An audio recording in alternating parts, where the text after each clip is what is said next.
En pleno centro de la Ciudad de México, en una casa común, en una calle transitada, una familia vivió algo que ni las películas más oscuras se atrevieron a contar. Estar encerrado, aislado del mundo durante 18 años.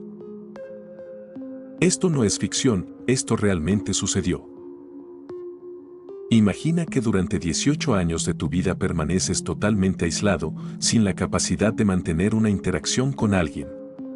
Te encuentras en un cuarto con sus puertas y ventanas selladas con tablones de madera. Todo comienza en 1905. Nace Rafael Pérez Hernández, en Jalisco. No se tienen muchos datos sobre su infancia, simplemente se le describía como un niño peculiar, distante y obsesivo. En la adolescencia, Rafael comenzó a estudiar química básica de forma autodidacta. Nunca ingresó formalmente a la universidad, pero comenzó a trabajar en laboratorios menores, donde aprendió a manipular sustancias para limpiar, desinfectar y exterminar. Se dice que Rafael presentaba un aislamiento social, prefería pasar horas en bibliotecas leyendo sobre química o religión. En 1940, Rafael se casa con Sonia María Rosa, una mujer tímida y sin formación académica. Se conocieron en una iglesia y, en cuestión de poco tiempo, Rafael ya poseía un control total sobre la vida de Sonia. Entre 1940 y 1941, la pareja compra una vieja casa en el centro histórico de la Ciudad de México, ubicada en Donceles 88, una propiedad grande, con ventanales gruesos. El matrimonio fue relativamente estable durante los primeros 7 años. Sin embargo, desde el nacimiento de su primer hijo, Rafael estableció que sus hijos nunca serían tocados por la sociedad y que serían totalmente puros. A inicios de 1941, apenas los niños crecieron lo suficiente como para caminar y hablar, Rafael cerraría totalmente las puertas de la casa con candados por dentro. Clavó maderas en las ventanas, mandó a sellar el buzón, y desde ese momento nadie más volvió a entrar, nadie más volvió a salir. Al inicio, los vecinos pensaron que se trataba de una familia reservada. Nunca hacían ruido y nunca se les veía en la calle. Hasta ese momento, no había nada raro. Rafael prohibió los espejos, la radio, los libros, las conversaciones innecesarias. Incluso las emociones también estaban reguladas. Todo debía tener un control estricto para él. Aquí es donde comienza lo realmente perturbador. Tal vez al principio la casa no era una prisión.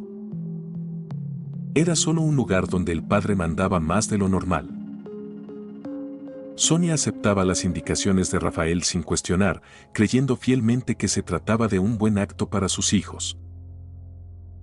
En cuanto a los niños, eran pequeños. Realmente no habían experimentado vivencias que menores de esa edad deberían experimentar. Para ellos no existía el poder salir a jugar a la calle, tener amigos ni la curiosidad de descubrir el mundo. Con el tiempo, los niños comenzaron a preguntar: ¿por qué no puedo ir a la escuela? ¿Por qué las ventanas están clavadas? ¿Por qué solo papá puede salir? La respuesta siempre era la misma. El mundo es peligroso afuera. Aquí están más seguros. Una noche, uno de los hijos intentó mirar por una rendija. Rafael lo descubrió. Le quitó la voz durante un mes. No le permitió hablar. No por castigo físico, sino por orden divina. Según sus creencias, así tenía que ser. Rafael se dedicaba a fabricar raticida artesanal junto a sus hijos. Les enseñó a mezclar ingredientes, etiquetar frascos y embalar cajas. Pero nunca a leer y escribir bien. A lo largo de los años, la casa se convirtió en una fábrica de muera ** silenciosa. Según los testimonios, toda la familia, especialmente los niños, era forzada a trabajar largas jornadas para fabricar el raticida bajo condiciones insalubres y peligrosas. A pesar de las súplicas de Sonia, Rafael no permitió que los niños fueran a la escuela. A partir de esto, existieron afirmaciones contradictorias. Algunos dicen que él mismo capacitó a su esposa para educarlos en casa, otros, que fue ella quien sola tomó la iniciativa de enseñarles a leer y escribir. Eran 7 niños, aunque algunos datos apuntan a que uno pudo haber muerto ** durante el encierro, aunque es un dato nunca confirmado públicamente. Algunos ya no recordaban cómo sonaba el viento. Creían que el cielo era una mentira que su padre había inventado para castigar a los desobedientes. Uno de los hijos desarrolló una fobia al espacio abierto, sin jamás haber estado afuera. Dormían con los ojos abiertos. Los sonidos de los candados cerrándose por las noches eran más reconfortantes que una canción de cuna. Sonia, la madre, comenzó a hablar sola. Le rezaba a las paredes. Decía que las paredes le contestaban. A veces cocinaba sin fuego. Un día intentó hornear pan con piedras. Rafael ya no hablaba. Solo ordenaba. Cuando se acercaba, los hijos se pegaban contra la pared, como sombras. En un momento, uno de los hijos intentó escapar por la noche, pero no llegó lejos. No por Rafael, sino por la simple razón de que no tenía idea de cómo abrir una puerta. Era tanto el aislamiento, que el hijo no entendía el concepto de cerradura.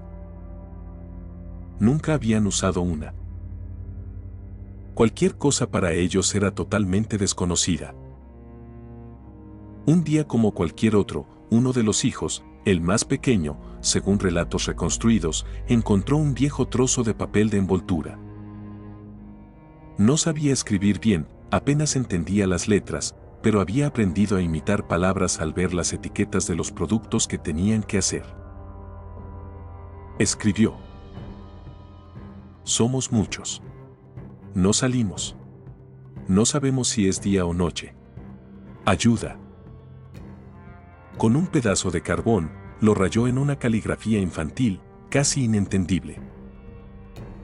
Metió la nota en un frasco vacío de raticida y la lanzó por una rendija que daba al techo, aprovechando que ese día su padre había salido. No sabía si alguien la vería. Solo sabía que necesitaba probar si afuera todavía había alguien vivo.